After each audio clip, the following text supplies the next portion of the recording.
Assalamualaikum warahmatullahi wabarakatuh. Nama saya Haji Permana Surya. Saya berasal dari pendidikan geografi. Ya, di sini saya akan menjelaskan atau memberikan informasi tentang unsur-unsur cuaca dan iklim.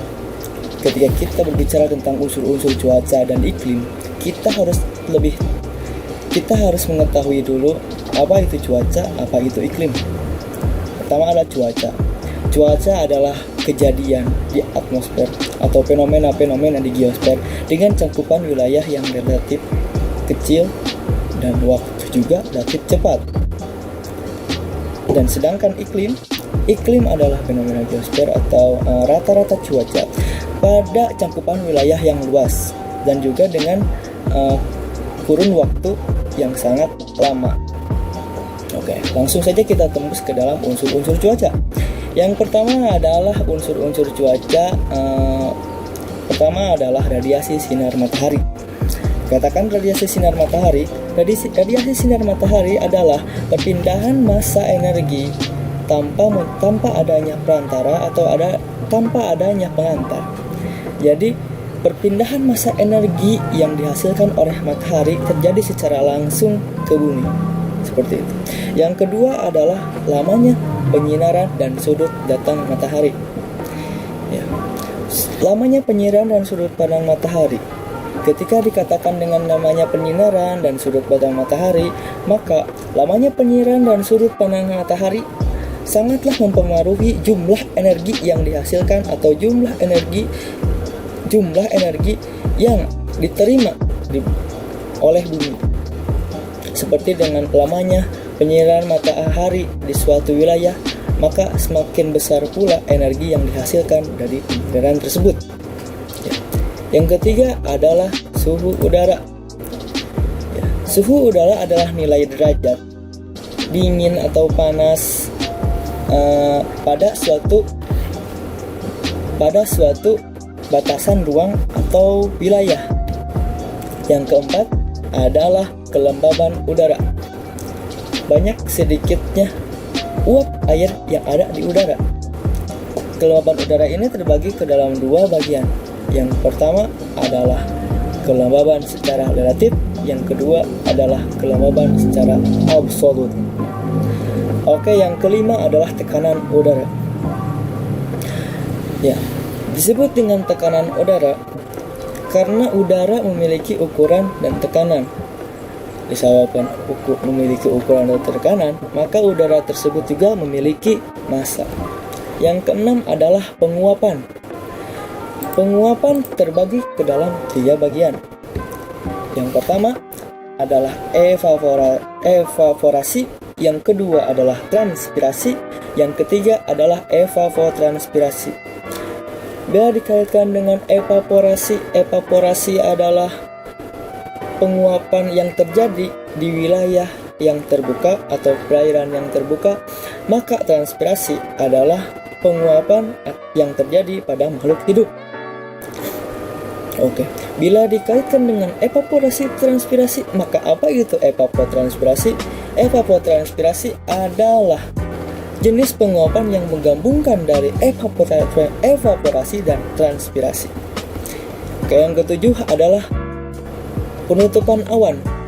Awan adalah kumpulan titik-titik air yang terjadi karena adanya kondensasi dari uap air yang ada di udara. Jadi hasil dari hasil dari seperti itu adalah terjadinya adalah awan. Dan di sini penutupan awan menjadi unsur-unsur cuaca dan iklim. Yang kedelapan adalah kecepatan dan arah angin. Bila dikaitkan dengan angin, maka angin memiliki kecepatan dan arahnya. Ketika dikaitkan dengan angin itu adalah seperti angin yang bertiup adalah angin yang berasal dari daerah bertekanan tinggi ke daerah yang bertekanan rendah. Dan terakhir atau yang kesembilan adalah presipitasi. Presipitasi adalah peristiwa terjadinya jatuhnya cairan yang berbentuk bisa itu air ataupun cair ataupun beku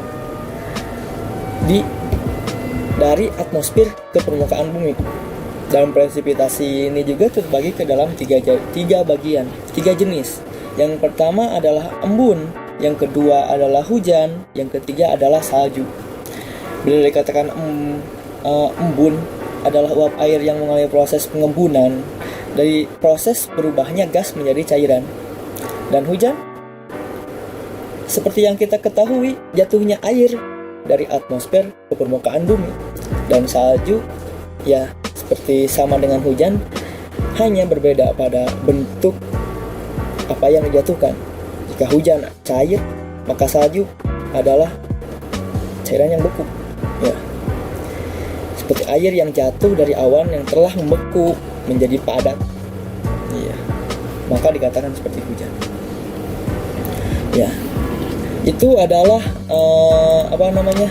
unsur-unsur cuaca dan iklim. Maka dari itu seperti itulah dari unsur-unsur cuaca dan iklim.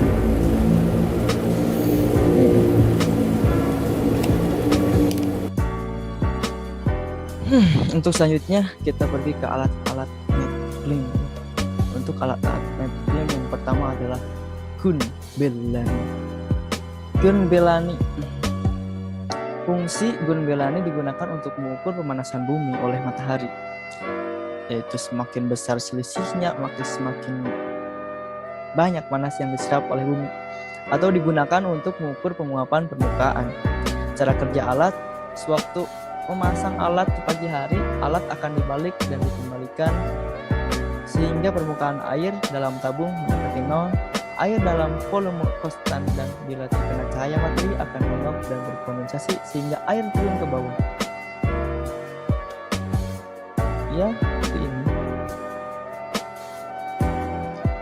Penempatan Gun Belani hendaknya ditempatkan di permukaan yang datar pada saat pemakaian seperti di lapangan. Yang kedua adalah aktinograf. Seperti ini. Fungsi dari aktinograf ini digunakan untuk mengukur intensitas radiasi matahari dan lamanya penyinaran matahari.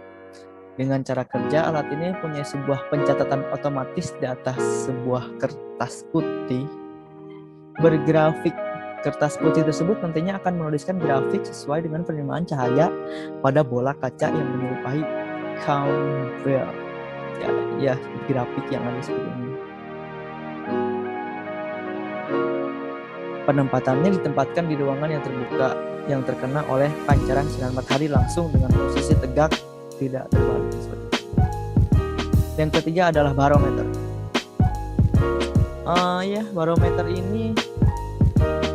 Barometer dengan fungsi alat untuk mengukur tekanan udara. Cara kerjanya ya pada bagian pangkal dibiarkan terbuka, sedangkan pada bagian lain dipasangin dengan reservoir merkuri. Secara garis besar, barometrik bekerja dengan cara menyeimbangkan massa merkuri terhadap tekanan udara, persis seperti cara kerja timbangan yang sering Anda atau ya cara kerjanya ya seperti timbangan yang sering kita lakukan. Ditempatkan pada ruangan yang bersuhu tetap. Barograf, seperti ini barograf ada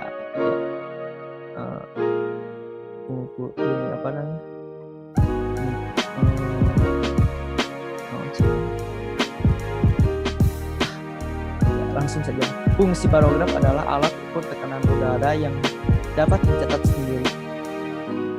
Ya, sama dengan barometer aneroid yang dilengkapi dengan tangkai pena penunjuk dengan pias yang dikatakan pada sebuah tabung jam yang berputar. Cara kerjanya adalah perubahan tekanan udara permukaan logam tipis. Ya, perubahan tekanan udara ini diteruskan secara mekanik dengan pena yang bergerak di atas kertas yang menempel pada sebuah drum. Ya,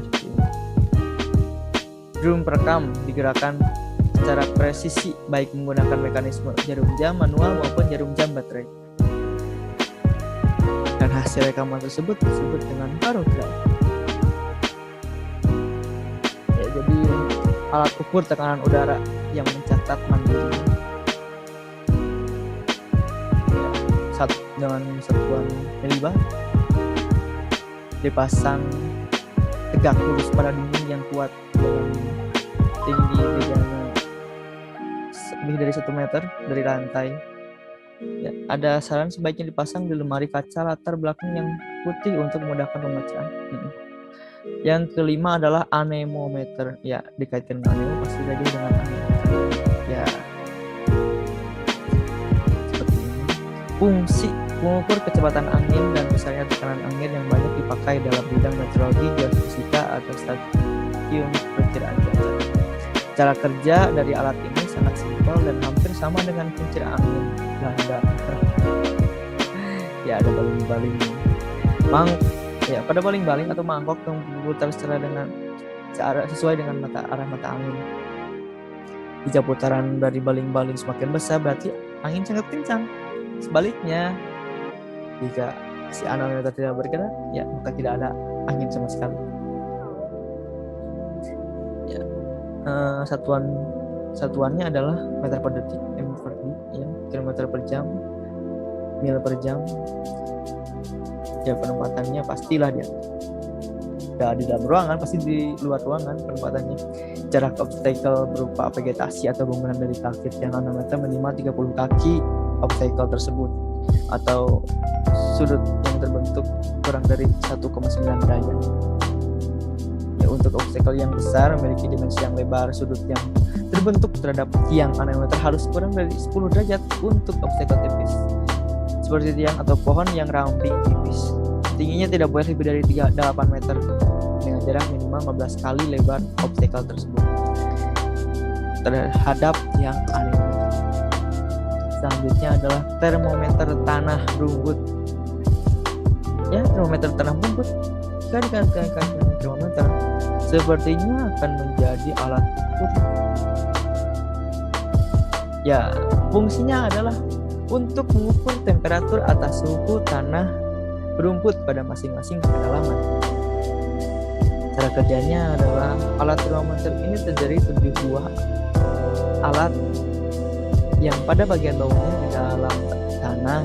Apabila alat yang terkena sinar matahari, maka suhu tanah akan naik menyebabkan air raksa dalam reservoir termometer akan naik dan menggunakan skala pipa. Skala pada pipa dengan memiliki satuan Celcius. Penempatannya ditempatkan pada permukaan tanah berumput seperti di lapangan bola atau lapangan golf yang punya ketinggian tanah yang standar. Nomor 7 adalah curb counter anemometer. Angin lagi? Ya. Seperti yang diduga, fungsinya adalah mengukur arah dan kecepatan angin dekat permukaan. Cara kerja ya dengan adanya baling-baling yang bentuk mangkok, ya, baling bentuk mangkok yang akan berputar jika ada angin. Kecepatan sudut putar mangkuk terhadap sumbu vertikal dan kecepatan sudut putar baling-baling pada sumbu horizontal sebanding dengan laju angin. Dengan mengukur banyaknya baling-baling putar melalui alat mekanik, maka dapat diketahui kecepatan angin dengan satuan kilometer. Penempatannya tidak di dalam ruangan, pasti juga di luar ruangan yang ditempatkan di tanah terbuka seperti lapangan agar tidak terhalang oleh pepohonan atau bangunan, supaya angin yang berupa curb counter ini dapat diambil datanya dengan maksimal. Yang kedelapan adalah hygrometer. Fungsinya untuk mengukur kelembaban udara relatif. Cara kerja hygrometer terdapat 2 skala, yang satunya menunjukkan kelembaban dan satunya menunjukkan temperatur. Cara penggunaannya dengan meletakkan di tempat yang akan diukur kelembabannya, kemudian tunggu dan akan ada skala kelembaban biasanya dengan huruf H atau suhu dengan derajat Celcius. Ya, satuannya Celcius atau Fahrenheit. Ya, hanya 8 alat saja yang dapat saya sampaikan. Semoga ada manfaatnya dan mohon maaf banyak sekali kekurangan di dalam video ini. Untuk itu saya mengucapkan terima kasih. Assalamualaikum warahmatullahi wabarakatuh.